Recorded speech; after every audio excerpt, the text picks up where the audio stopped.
pensez que la marine italienne sert juste à patrouiller les côtes? Détrompez-vous, on parle ici d'une des flottes les plus redoutables d'Europe, équipée de porte-avions massifs, de frégates avancées et de sous-marins furtifs. Mais lesquels de ces merveilles d'ingénierie se distinguent vraiment? Aujourd'hui, on va le découvrir en explorant le top 10 des navires de guerre les plus puissants de la marine italienne.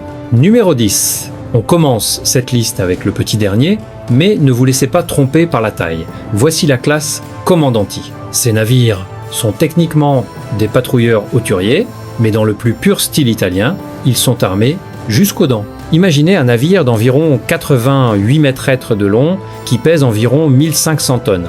Il est agile, il est rapide et il est conçu pour protéger les côtes comme un chien de garde qui ne dort jamais. Vous pensez peu être qu'un patrouilleur sert juste à attraper des contrebandiers? Non? Eh bien, pas celui-ci. La classe Commandanti frappe fort avec un canon principal de 66 mm qui peut tirer incroyablement vite. C'est le genre d'arme qui fait réfléchir très rapidement les pirates ou les bateaux hostiles sur leur choix de vie. En plus, il dispose d'une plateforme d'envol pour un hélicoptère, ce qui étend ses yeux et ses oreilles bien au-delà de l'horizon. C'est l'exemple parfait que vous n'avez pas besoin d'être le plus gros de la salle pour être le plus casse-pied à combattre. Ces navires prouvent que l'agilité bat souvent la force brute, surtout dans les eaux étroites de la Méditerranée. Numéro 9. En montant de catégorie, on trouve quelque chose qui semble sortir tout droit d'un film de science-fiction. Voici la classe Taon dit Revel. Si vous regardez la proue de ce navire, elle a cette forme étrange à double tranchant. Ça a l'air bizarre, je sais, mais ce design l'aide à fendre les vagues comme un couteau chaud dans du beurre, le rendant plus rapide et plus stable. Ce navire représente le futur. C'est ce qu'on appelle un patrouilleur hauturier polyvalent. Mais l'appeler patrouilleur, c'est comme appeler une Ferrari une voiture de course. Il fait 143 mètres de long et est construit avec la modularité à l'esprit. Ça veut dire que selon la mission, ils peuvent changer l'équipement et les armes. Il peut chasser les sous-marins, combattre d'autres navires ou même fournir de l'électricité à une zone sinistrée sur Terre. C'est le couteau suisse de l'océan, armé de lourds missiles anti-navires et des missiles solaires Aster mortels. Avant de voir les poids lourds, mettez un like si vous trouvez cette proue fend de vague cool, ou laissez un commentaire si vous trouvez qu'elle a juste l'air drôle. Numéro 8. Maintenant, on entre dans la vraie colonne vertébrale de la flotte italienne. Voici la classe Bergamini, également connue sous le nom de frégate FRMM. S'il y avait un concours de popularité pour les navires de guerre européens, celle-ci gagnerait probablement. C'est un projet conjoint avec la France, mais la version italienne est une bête à part. Ces frégates font 144 mètres de long et déplacent environ 6700 tonnes. Elles sont conçues pour traquer les sous-marins ennemis et les détruire avant même qu'ils sachent qu'ils ont été repérés. Elles utilisent des systèmes sonars incroyables qui peuvent entendre tomber une épingle sous l'eau à des kilomètres de distance. Mais elles ne sont pas que des chasseuses de sous-marins. Elles transportent un canon Vulcano de 127 mm qui peut frapper des cibles à près de 100 km de distance avec des munitions guidées. Imaginez être sur un navire et toucher une voiture spécifique garée à 2 villes de là. C'est le genre de précision dont on parle. Avec leur design furtif, pour réduire la signature radar, la classe Bergamini est un cauchemar pour quiconque essaie de contrôler la mer. Numéro 7. Revenons à un design classique avec la classe Durand de la Peine. Ce sont les destroyers old school qui misent sur la puissance de feu lourde et l'intimidation. Alors que les nouveaux navires sont tous axés sur la furtivité et les lignes élégantes, la classe Durand de la Peine a l'air hérissée d'armes parce qu'elle l'est. Mise en service au début des années 90, ces vétérans font 135 mètres de long et apportent une quantité massive de missiles au combat. Ils ont été construits pour une ère différente, une époque où l'objectif principal était de saturer l'air de plomb et d'explosifs pour arrêter les bombardiers ou missiles soviétiques entrants. Même s'ils sont plus anciens, ils ont été modernisés pour rester pertinents. Ils transportent le standard missile 1 et de l'artillerie lourde qui peut bombarder les côtes. C'est comme voir une muscle-car classique dans une course de dragster, elle n'a peut être pas les puces informatiques modernes, mais la puissance brute est indéniable. Ces destroyers sont les cogneurs lourds de la flotte, prêts à encaisser un coup et à en rendre deux. Numéro 6. Si vous pensiez que le dernier navire était dangereux, attendez de voir la classe Horizonte. Ce sont les destroyers de défense aérienne. Et leur boulot est très simple. Rien ne vole dans le ciel sans leur permission. Si un jet ennemi ou un missile entre dans leur zone, il est éliminé. La classe Horizonte fait environ 153 mètres de long et est dominée par une énorme boule radar au sommet du mât. Ce radar est le système PAMS et il peut suivre des centaines de cibles simultanément. C'est essentiellement un superordinateur flottant, armé de 48 cellules de lancement vertical pour les missiles Aster 15 et Aster 30. Il peut abattre des menaces à plus de 100 km de distance. Il agit comme le garde du corps pour le reste de la flotte, créant une bulle de sécurité dans laquelle aucun ennemi ne veut entrer. Si vous appréciez cette plongée profonde dans la puissance navale, assurez-vous de vous abonner à la chaîne. On couvre la technologie militaire la plus dingue du monde chaque semaine et vous ne voulez pas manquer ce qui arrive ensuite. Numéro 5. Passons de faire exploser les choses à envahir les choses.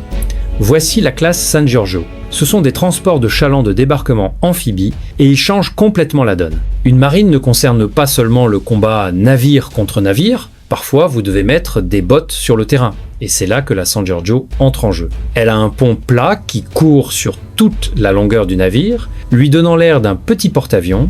Il fait 133 mètres de long et peut transporter des centaines de marines, des chars et des véhicules blindés. Mais voici la partie cool.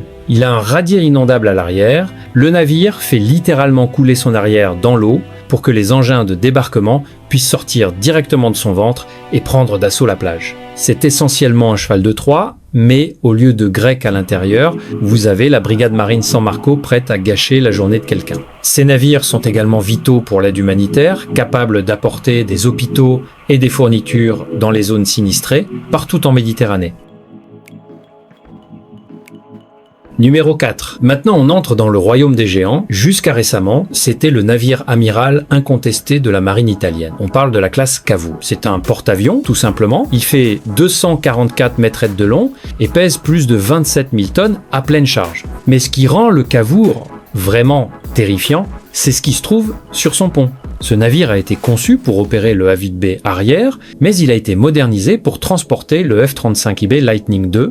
C'est un chasseur furtif de 5e génération qui peut décoller verticalement. Avoir une base aérienne flottante qui peut lancer des jets invisibles partout dans le monde place l'Italie dans un club très exclusif de puissance navale. Le Cavour n'est pas juste un navire, c'est une déclaration diplomatique. Quand ce truc se pointe au large de vos côtes, il envoie un message qui ne peut pas être ignoré. Il sert de centre de commandement, d'hôpital et de plateforme de frappe aérienne, le tout enroulé dans un énorme paquet d'acier. Numéro 3. Si vous pensiez que le Cavour était grand, vous n'avez pas encore vu le nouveau roi en ville. Découvrez la classe Trieste, c'est un Landing Helicopter Dock, ou LHD, et il est absolument massif. Il fait 245 mètres de long, légèrement plus long que le Cavour, mais il est beaucoup plus imposant, déplaçant environ 33 000 tonnes. Le Trieste est essentiellement une ville flottante. Il combine les capacités aériennes d'un porte-avions avec les capacités d'assaut amphibie de la classe San Giorgio dont on a parlé plus tôt. Il a un tremplin sur le pont pour aider les jets à décoller et un énorme radier à l'arrière pour les engins de débarquement. Il peut transporter un bataillon de troupes, des hélicoptères, des chars et des F-35B, tous en même temps. Il est conçu pour être le nouveau navire amiral, un géant polyvalent qui peut mener une guerre ou sauver des milliers de personnes lors d'une catastrophe. Il représente le summum de l'ingénierie navale italienne, combinant taille, puissance et flexibilité d'une manière que peu d'autres navires au monde peuvent égaler. Numéro 2. On quitte la surface maintenant. Il est temps de plonger sous l'eau avec la classe Soro. Vous vous demandez peut-être, avec tous ces navires de surface high-tech, pourquoi avons-nous besoin de sous-marins? Eh bien, parce que rien ne crée la peur comme un ennemi invisible. Les sous-marins de classe Soro sont les vétérans de la flotte sous-marine. Même s'ils ont été conçus il y a quelques décennies, ils ont été largement modernisés pour rester mortels. Ces bateaux font environ 66 mètres de long et opèrent dans le silence des profondeurs. Leur boulot est de patrouiller les points d'étranglement de la Méditerranée, à l'écoute des mouvements ennemis Ils sont armés de lourdes torpilles filoguidées qui peuvent briser la quille d'un navire en deux. Bien qu'ils puissent manquer de certaines propulsions futuristes des modèles plus récents, un bateau Soro bien commandé reste une menace mortelle. Ça prouve que l'expérience et la tactique l'emportent souvent sur la technologie brute. Ce sont les sentinelles silencieuses qui assurent que personne ne passe dans les eaux italiennes sans être détecté. Numéro 1, enfin, à la première place pour la pure technologie furtive, on a la classe Todaro. Ce sont des sous-marins U-200, 12A, et ce sont sans doute les sous-marins non nucléaires les plus avancés de la planète.